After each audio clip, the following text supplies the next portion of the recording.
let's talk about writing alone. If you're like me, and maybe probably like most authors, it is very difficult to write just like at all. It's probably really hard to do. And so having a really quiet house and having, other people leaving you alone is probably something that you need.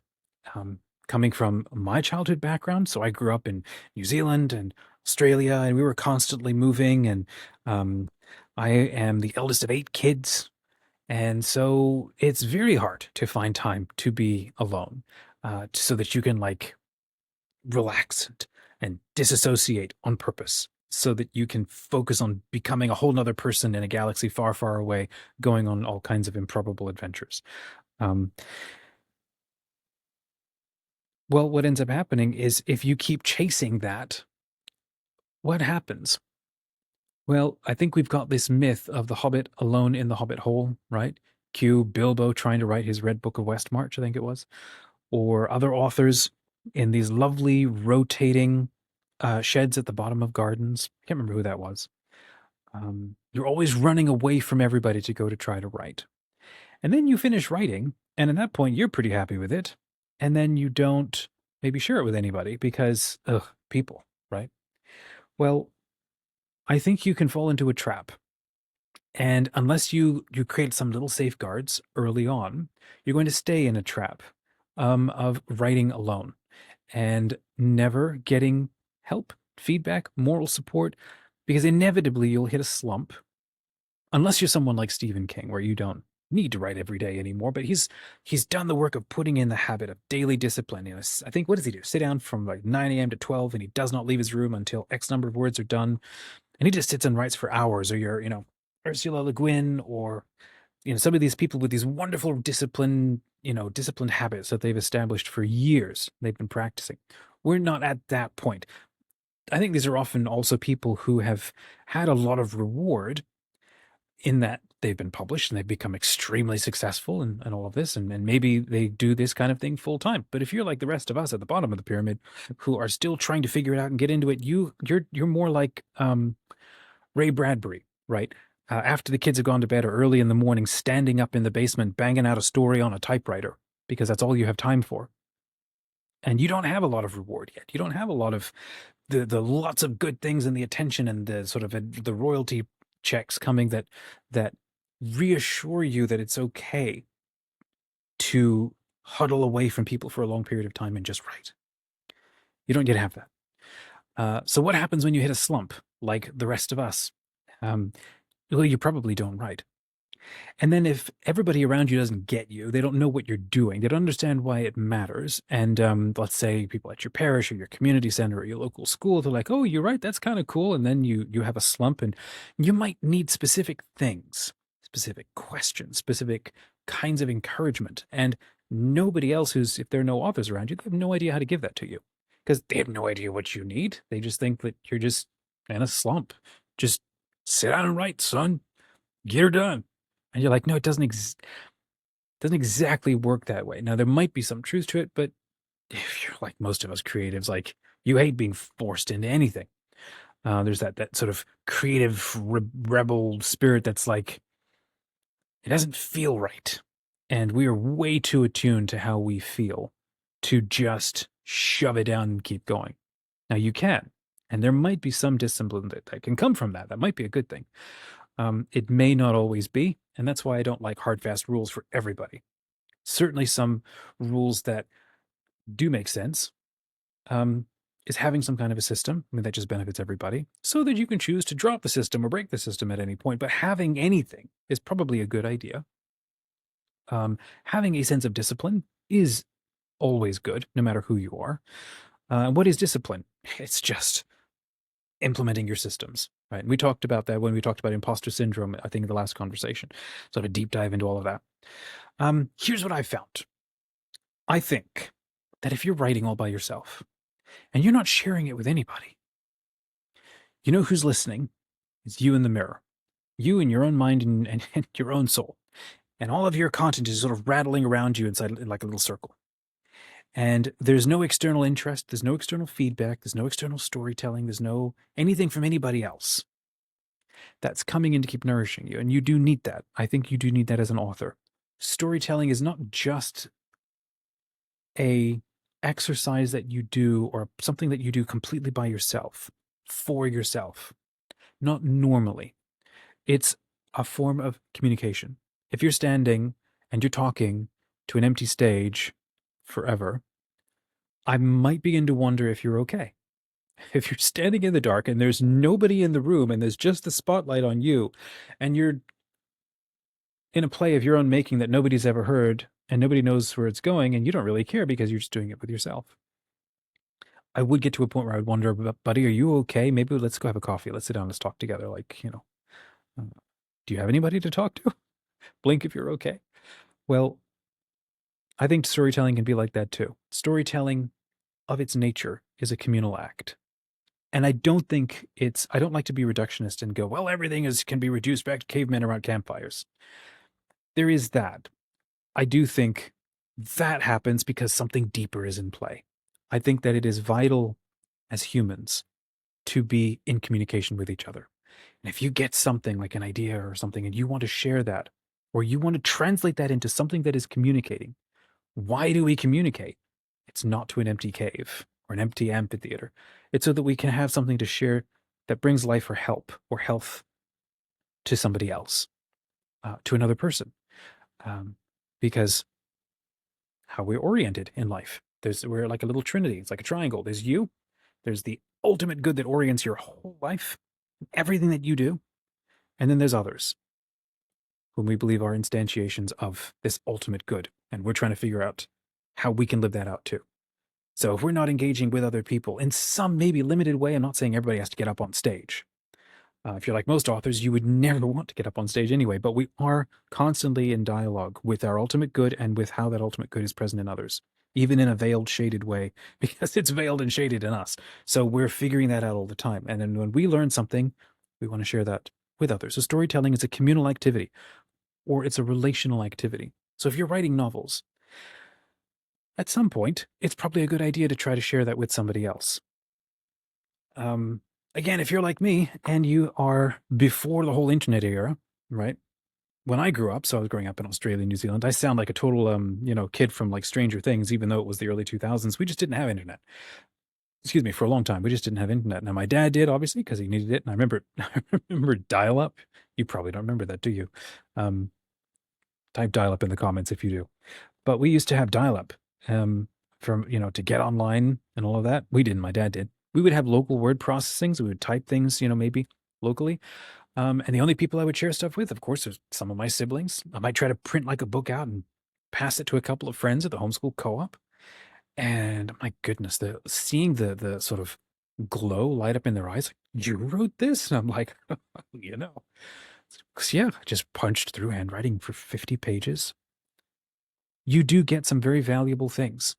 Not just in terms of feedback, but in terms of people relating to other people, giving you support and encouragement, just that light in their eyes, like, I loved this story, or I can't believe you actually did this. You dark horse, this whole side of you didn't know anything, right?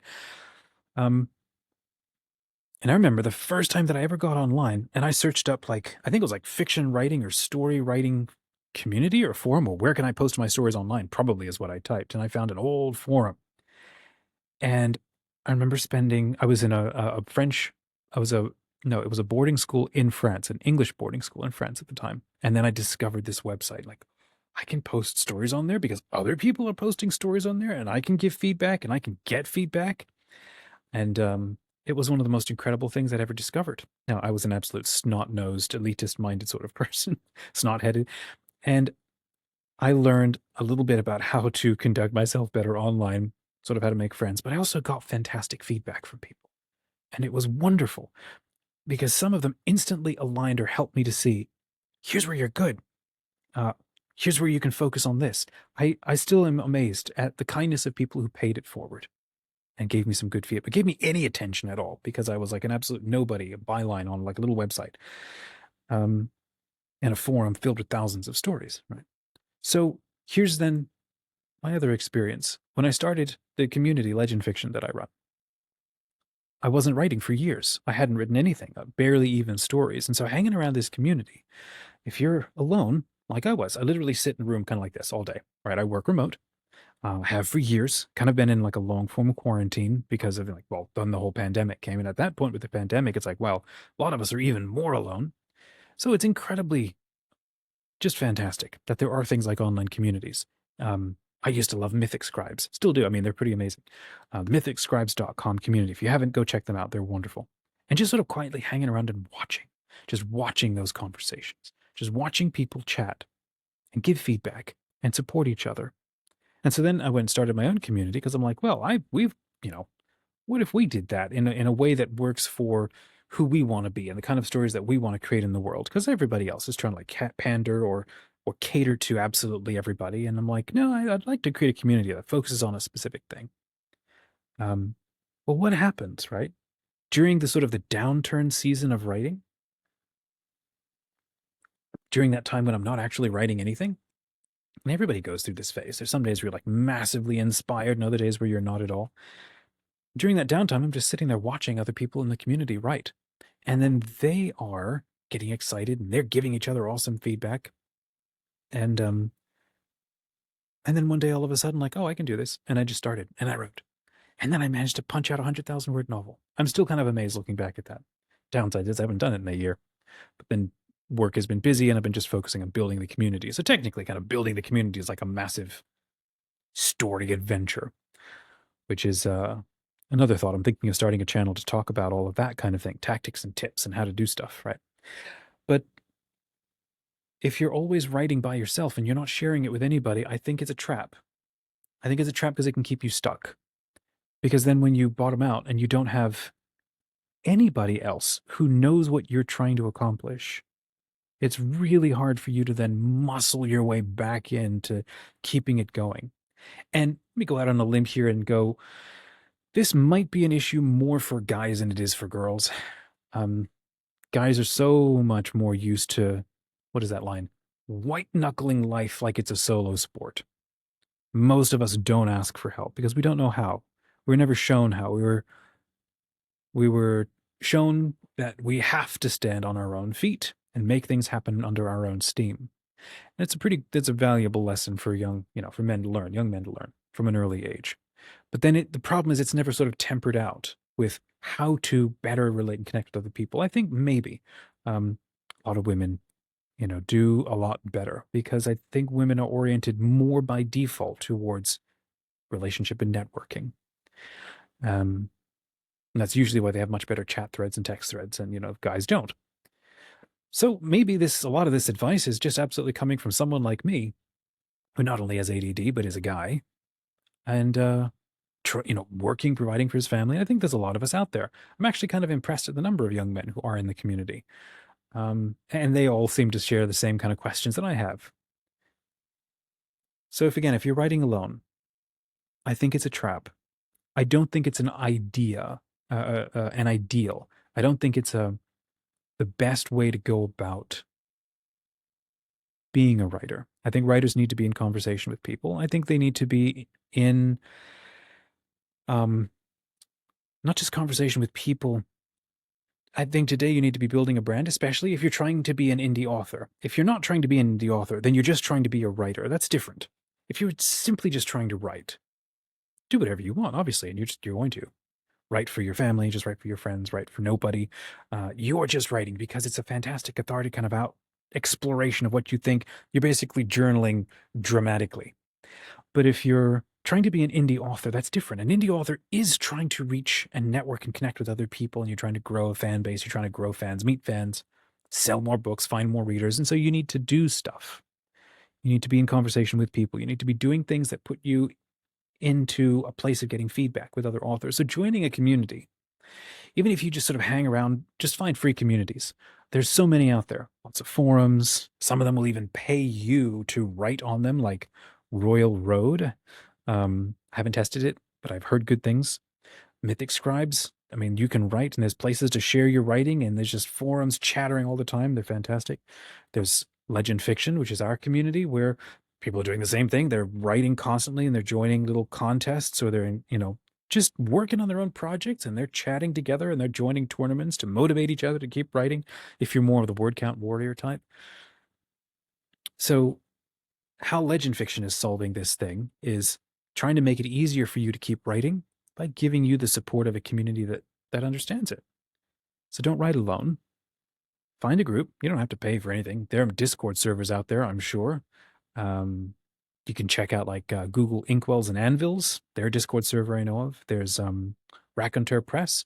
I think you can ask to get an invite to their group, and they're writing constantly. Like I just, my brain fritzes when I go to Discord. I can't. It's just way too much going on. You could probably argue exactly the same in Legend Fiction, but it just works for my brain better. Um, maybe just because there's a little bit less going on. I don't know. We'll see what ask me that question again once we hit 1,000 members. Um, but I have found just by simply hanging around other people when I'm not writing, I get an energy that seems to magically come from nowhere. By watching other people be happy and excited, by reading their writing. There's something so different about reading the writing of like a published novel that you get on Kindle. And then you go and you read a draft of an author who's sort of privately sharing it and asking for feedback. And when the writing is really good, I mean, even when it's bad, but like even when it's good, you're in a different mind space. And you look at that and then you go, I could do that. I could do that. I could do that writing thing too. And then all of a sudden, you start building up a little bit of confidence. I know I can do that. Let me try. You just do a paragraph. Or you think critically through their thing and you give them some supportive feedback. Now you're switching like things on in your mind. You're activating things in your soul. A little bit of confidence, a little bit of energy.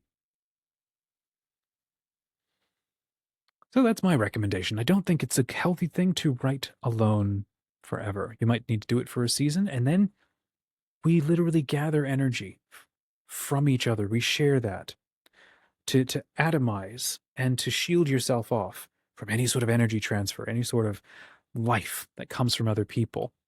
Not just your environment, not just your food, but literally other people. You find the right people who bring you life. Probably avoid people who drain life out of you. There are those people. Avoid places that drain life from you. Go to places that excuse me, that feed you, put life into you.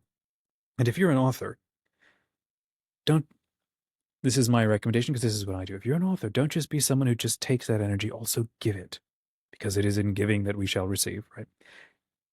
Support other authors, share what you think, and often you will be taking and learning what it is that they think, what's in their stories. It'll often give you better ideas, but you'll be engaging with other people. It'll switch on new ways of thinking about what it is that you're writing when you're helping somebody else, you're giving them feedback. So maybe if you balance it, it's kind of like 65, whatever the rest of that math is, 35.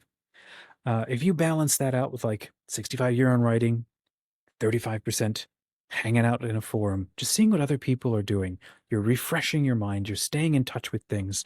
It's like mentally going out for a walk around the neighborhood, but you're doing it through other people's worlds. You will get energy, you will get inspiration to keep going because you will be hanging around other people who absolutely get it. And that's exactly why we've got our community, because we want to help people.